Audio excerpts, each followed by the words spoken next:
Y'all, Triple H is killing WWE. He really is. And he is holding us as fans of WWE absolutely hostage. There's no other way around it anymore. And it's undeniable. You know, like Cody Rhodes says, from undesirable to undeniable to unwatchable. That's what it is right now. You know, it's an unwatchable product. And I don't understand how more people aren't saying anything about this stuff. There's a very silent, majority of fans, or silent minority of fans that have probably, like you guys, for example, I'm assuming, who have seen multiple different eras of good wrestling and good WWE content and are watching this current product and are like, what the heck am I watching? Right? But for the most part, these new fans, this new generation of fans are just eating this stuff up. And I'm genuinely shocked at it, right? Triple H doesn't have the guts to book what is best for business. It is a simple fact that everyone must accept and start realizing. He doesn't have it in him. Vince McMahon, you can bash him and say whatever you want about this guy, but as a booker and a wrestling promoter, he is much better than Triple H at everything.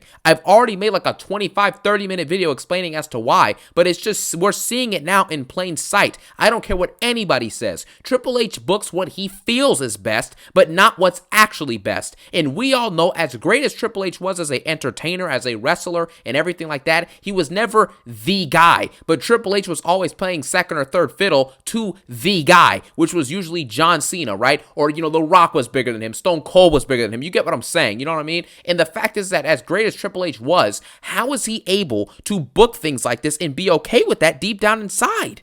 He knows dang on well that the current people he has as champions, for example, are garbage from top to bottom except for Braun Breaker. He knows this. There's no way you can be that good and genuinely believe in your heart of hearts that Cody Rhodes is the best person you can put forward as your WWE champion. Gunther is the best person you can put forward as your World Heavyweight Champion. It is embarrassing. Not even if they're the best person to put forward, but just to put them, even give them a chance at a championship in general is absurd. So we're going to get into the reasons as to why I think Triple H is holding this company hostage. And this is going to be a full-on rant and just discussion, right? Because sometimes, I'm a 19-year-old who just loves media. I love entertainment. I like wrestling. I like all this stuff. You know what I'm saying? And I've been loving this stuff since I was a little kid. I love talking about this stuff. It's one of my passions. And I'm not going to sit here and watch bad content and just not say anything about it and just let it pass by. You know what I'm saying? I want to talk about it. I love talking about it. And I love talking with you guys about it. So there you go. Now we're going to get this video and we're going to get into this stuff. And I'm making this video around 4 a.m., but I quickly want to do a little shameless plug, right? I never really plug my IG or my Twitter, but here's my Twitter here. I'm going to start to try and be more active on different, other social media platforms like, Instagram, Twitter, maybe TikTok, other stuff like that, just to branch out, my discussion and conversation about wrestling. You get what I'm saying? So if you want to follow, feel free to follow the Twitter. I appreciate you guys very much, and I thank you. I respect you. And I'm going to try and be more active on there. I don't really tweet at all, but hey, man, it's time to try something new. Let's see what happens. First of all, Triple H lacks creativity. He lacks creativity, and we're seeing it from top to bottom. We get the same formulaic promos from the same formulaic garbage people every single week. Rhea Ripley put on a phenomenal match last night at Saturday Night Main Event. Let me just say that straight up, right? But the fact is that when she's on the mic, she has nothing to say and nothing to offer. This is exactly why you get the same lines that you usually get. I don't even have it in me to imitate what she usually says about taking her title back that she never lost. I don't even have it in me. At this point, I'm just pissed off with it all. It really is just annoying. You have Liv Morgan who comes out there, Rhea, I took your title. I took it, Dom. And we have to sit here and watch these same formulaic promos for 5 months just to get Liv finally losing the title. What is the point of this? Why did we have to wait those 6 months? Does anybody know? Nobody knows. It makes absolutely zero sense in my personal opinion. The same formulaic promos from Cody Rhodes. The first 5 months he's champion, when he was feuding with Logan Paul and AJ Styles, and even his first match with Kevin Owens, the whole storylines were the same thing. I respect you, I love you, and I have libations in my back pocket for you. Like, it's disgusting. It's disgusting. Triple H knows dang on well that Cody Rhodes is not the best option for this belt. What are you doing? You know what I'm saying? It doesn't make any sense. What is this guy talking about, bro? And then we get to the other champions that are being listed in front of us, like Gunther. Gunther wins the belt back on August 2nd or August 3rd, whenever SummerSlam was. And fast forward to at the end of January, dang near, and this dude has held the belt hostage, has had maybe 4 or 5 title defenses, has cut maybe 4 or 5 promos, and all the promos and all the matches have been forgettable and bland and bad. And he's not super over as a heel. He doesn't have a lot of heat as a heel. He doesn't contribute anything, yet he's still holding the belt hostage. The entrances, the in-ring work. For some reason, you have veterans like Sheamus last night at Saturday Night Main Event is rolling Braun Breaker over to the ropes, but not hooking both legs so that Braun can't get a little quick, cheap leg on the rope to get out of a 3 count. Why are we just doing this, man? Why is everyone so dumb now? You're telling me that Sheamus, who's been a veteran for like 2 decades, just forgets to pin someone the right way? Seth Rollins at Raw Netflix on January 6th forgets to bring CM Punk away from the rope so he can't put his leg on the rope? Why are we doing this? Why are we pretending like everything's so stupid? The entrances are all formulaic. Everyone has the same gimmick. Seth Rollins, whoa. Cody Rhodes, whoa. Sami Zayn, whoa. Oh, like what is this, man? Becky Lynch, whoa. It's the same thing. Do you guys not see it in front of your face? What happened to the days when Undertaker would come out? Shawn Michaels, Triple H, Batista, these electric entrances that were creative, massive, amazing pyros, and just phenomenal presentation. We get none of that anymore. It's all formulaic. It's the same entrance format. What is this?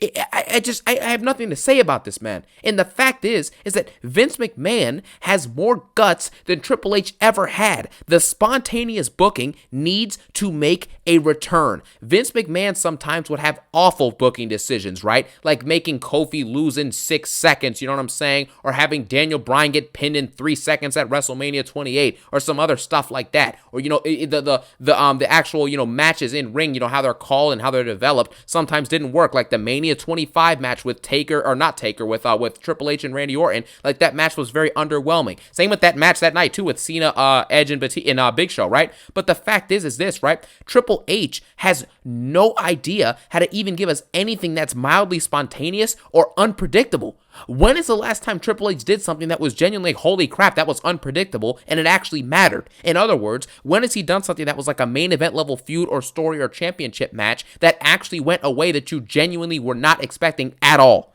Never. He doesn't do it. It does not happen. Vince McMahon being able to make spontaneous booking decisions makes for an interesting show week to week more on average, because when you think about it, right? If Vince McMahon, for example, makes like Alberto Del Rio the world champion, right? And then like 4 weeks later, you get Sheamus winning the belt back, and then Sheamus is in a big feud with the Big Show, then the Big Show wins it, and then Cena wins it, and then Punk wins it. It keeps on changing hands, right? But there's a consistent narrative and a consistent flow of storytelling that at any given moment, the best man can beat you, and whoever's the most hottest with the crowd at that time or has the most interesting story can win the championship. Vince McMahon understood the crucial element, and we're going to talk about this later in this video, but not everyone is a Roman Reigns. Not everyone has the talent to have a reign stretch for 3 or 4 years and keep the story fresh, keep it exciting, give good defenses, and have S-tier segments and promos and all that other stuff. Not everyone can have a situation like Punk, where his reign was around 400 days. It was very good. It was entertaining. The Shield rejuvenated it as well. It was kind of cool. It was a very good reign in my opinion. I really enjoyed that.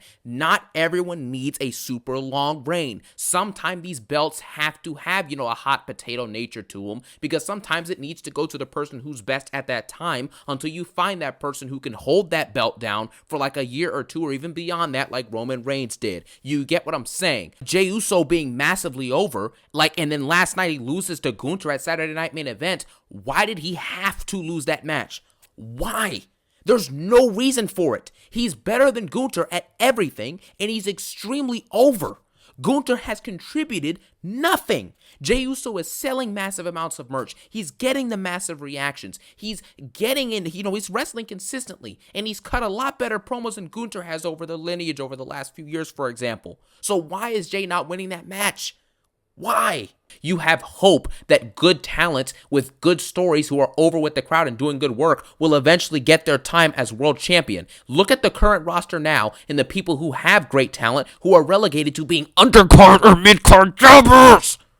LA Knight, phenomenal promos week in, week out, consistent wrestling, developing his moveset even at his age in his 40s, doing good moves in the ring, consistent in the ring. And he's relegated to losing the belt to Shinsuke Nakamura, who's done nothing. He's a non-factor on SmackDown now. He doesn't even show up or defend or cut promos at all. Are you kidding me? Carmelo Hayes, great presentation, very athletic, great build, amazing in the ring, great charisma, good entrance theme, good on the mic. And you're telling me that he's relegated to being an undercard jobber who gets no wins in singles matches anymore? What is happening? What is this? What is this logic now, bro? Like you just, with Vince McMahon, you knew that at some point there was going to be a chance for a super talented person to get their shine. Vince McMahon gave CM Punk, when the Summer of Punk, all that stuff, gave him an amazing story with the pipe bomb stuff. And CM Punk had a great one or a little over a year championship reign, like 400 days, however long it was. AJ Styles coming to WWE and finally winning a WWE championship. Shinsuke winning the Royal Rumble. Daniel Bryan getting his time to shine in the main event of WrestleMania 30. John Cena, everyone was mad that he kept on winning championships, so Vince relegated him to the mid-card, and Cena had one of the greatest, if not the greatest, U.S. championship reign of all time, booked by Vince McMahon. The Authority storyline, incredible. It ends with Dolph Ziggler doing a 1v4 at Survivor Series. Are you kidding me with Sting showing up? What kind of spontaneous booking does Triple H even do that's remotely close to as exciting or as epic as that night was in November of 2014? I remember watching that late at night. It was 11. I was trying to stay quiet so my mom wouldn't hear me, bruh. Even though she brought the pay-per-view for me. Thank you, Mom. Love you. But you get what I'm saying. Like, come on, man. Seth Rollins cashing in his Money in the Bank at Mania 31. Nobody expects these things, but they happen, and they shake the whole fabric of the company and the fabric of all the narratives, and it changes things forever. You have to have guts to do these things. Roman versus Cody. Apparently, Vince and Triple H were co-booking WrestleMania 39, but it was apparently more on Roman Reigns and Paul Heyman's decision than anyone's on how that match was going to go, and Roman beat Cody at Mania 39. Great spontaneous decision, even though most people thought Cody would win, and it ended up working in the long term because we got the Summer of the Bloodline, and it was incredible. Kofi losing in 6 seconds. Yeah, it was an awful decision, but looking back on it, Brock Lesnar winning that championship for that time, and it set up what happened with Drew's rise to being a super main eventer in the company. Everything worked out, really, when you look back at it. Stupid booking, and the title reign should have ended in some other way, and I still think it's dumb to this day. One of Vince's worst decisions ever, probably, but it is what it is. HHH, I don't know why I said HHH. Triple H and Randy Orton, right? The spontaneousness to have Triple H go into Randy Orton's house and beat the crap out of him, and then Randy Orton's going on Raw and kissing Stephanie McMahon after she's RKO'd and beating the crap out of Shane McMahon and doing all this stuff. It's sinister stuff like that build your intrigue and your hype for these feuds. Shawn Michaels costing Undertaker the chamber match. Dolph Ziggler's cash in being one of the best ever. The pipe bomb, right? One of the biggest and better promo segments of all time. That was extremely important. The Shield being introduced. Spontaneity needs to be reintroduced into this company. I'm tired of getting into PLEs like Saturday Night Main Event or like a Survivor Series or whatever. Any pay-per-view you want to name it. They're all predictable. Everything's predictable. They're phoned-in performances on the mic, and you know what you're expecting in a bad way. It's unacceptable. We need spontaneity. I don't want to know every single thing that's going to happen before I watch the show. That ruins the intrigue, and over time it gives you monotonous and poorly booked programming. The PLEs are being held hostage. What do I mean by that? The PLEs are being held hostage because of the simple fact that every single PLE is extremely predictable, and you can tell before a PLE when you know it's going to be phoned in garbage. Like, for example, right? Before like Clash at the Castle, right? When you see a card that has like Cody versus AJ for the WWE Championship in an I Quit match, Chad versus Sammy and Drew versus Priest, and we all knew Punk was going to cost him that match. Like, everyone already knows how this stuff is going to end. Like, it's so predictable. And when you know that the PLE is predictable, like once the card starts getting announced, like we got Rhea versus Nia last night for a Saturday Night Main Event, if you know that match is extremely predictable, you know the whole card is going to be the same way. So everything that's happening in the 3 to 4, Raws or SmackDowns leading up to the PLE is going to be monotonous because you know where it's headed. You know where it's headed. Come on, man. Give us something better. Give us something to root for, something to cheer for. Give us something different. Why is every PLE 4 or 5 matches and they're all predictable and garbage? It doesn't make any sense when you think about it. I don't even care anymore about people actually sitting back and really believing the lies that WWE is telling them to their face. The next problem is that championship reigns are holding us hostage. There is no reason in anybody's mind why Cody Rhodes should be holding the WWE Championship for what's going to be over 300 days and only defending the belt 7 times in 300 days. How? How are we okay with this stuff? How are we letting this go? Triple H is letting Gunther get away with being champ for probably he's going to hold it hostage now until Mania after beating Jay last night. He's going to hold the belt for over 200 plus days, have like 4 or 5 defenses, have no noteworthy promos and no noteworthy feuds, and it's going to go down as one of the worst world championship reigns ever, and it's going to span for 6 or 7 months at minimum. How is this possible? Triple H saw the success of Roman Reigns, and I don't care what anybody says, by the way, this needs to be brought up. Roman Reigns, I know I glaze from time to time on Roman Reigns. Roman Reigns is one of the greatest of all time. It is what it is. He's not Cena. He's not The Rock. You know what I'm saying? You can make the argument, obviously, of course, he's not, probably going to be better in the Pantheon than guys like Stone Cold or, even a Taker or some people like that. But Roman Reigns is one of the greatest of all time. There's no debate for it whatsoever. You can call it glazing. You can call it whatever you want. But you can track when he came in August of 2020 to when his championship ended in April of 2024 at Mania 40, you know that this dude was delivering to us banger after banger after banger, and I got burger, and I can't stop thinking about pork. You know what I'm saying? I have to throw that in there. But Roman Reigns is a legend. He just is. Yeah, the company tried to force him down people's throats, but in that whole entire period, we're not going to sit here and act like Roman Reigns wasn't putting on great matches in the ring. He had a phenomenal match at Mania 31 with Brock Lesnar, right? He had multiple good matches with like AJ Styles, for example. He had a couple solid matches with Brock Lesnar here and there. Him and Rollins had some good matches. Him versus Rollins versus Dean Ambrose was good. Roman had good matches with multiple different competitors. So stop acting like Roman Reigns was some bum on the side of the street. He was putting on good matches. And from time to time, he would actually occasionally have a pretty solid promo when he was free to just kind of cut these like heelish, anti-hero-esque promos when he was a face, He was contributing good work, and then when he finally became the tribal chief, he became the undisputed number 1 guy in the company and the number 1 guy of this generation, the last decade of professional wrestling. It isn't close.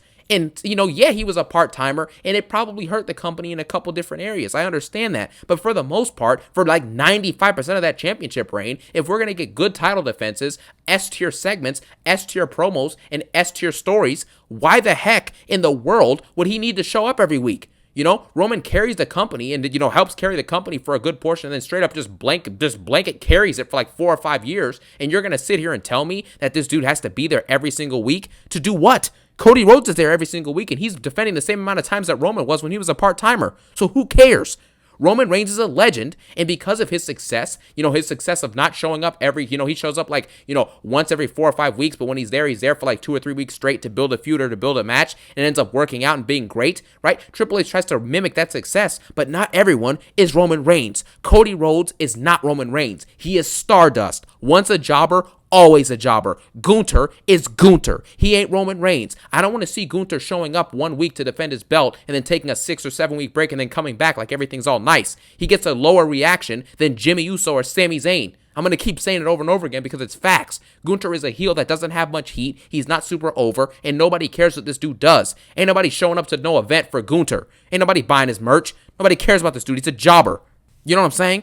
So stop with this nonsense. Roman Reigns' success should not be mimicked by everybody else who's champion when they're not as good as he is. Not everyone is going to be an all-time great, legendary level talent. Not everyone is a top 10 wrestler of all time like Roman Reigns is. It's not going to happen, bro. It just isn't, right? It is what it is. As much as I like Seth Rollins, right, for example, if he was champion for the last 4 years, if they gave him the reign or gave the reign to Cody or some other bum, it wouldn't have worked. It wouldn't have worked the same way it did with Roman being champion and launching the business into newer heights that in recent history it hasn't seen. It's the facts. Don't hate, appreciate. Greatness is in front of our eyes. Roman Reigns is a legend. The OTC arc, though, I will say, right, has a couple things that I think could have been better with it, right? I think the storyline could have been executed more. Roman could have showed up at different spots to really build the feud of him getting his Ula Fala back and now trying to fight in the Rumble to get his championship back. You know what I'm saying? Things like that could have been aided and developed more if he showed up more and if the storyline was more fleshed out. I understand that.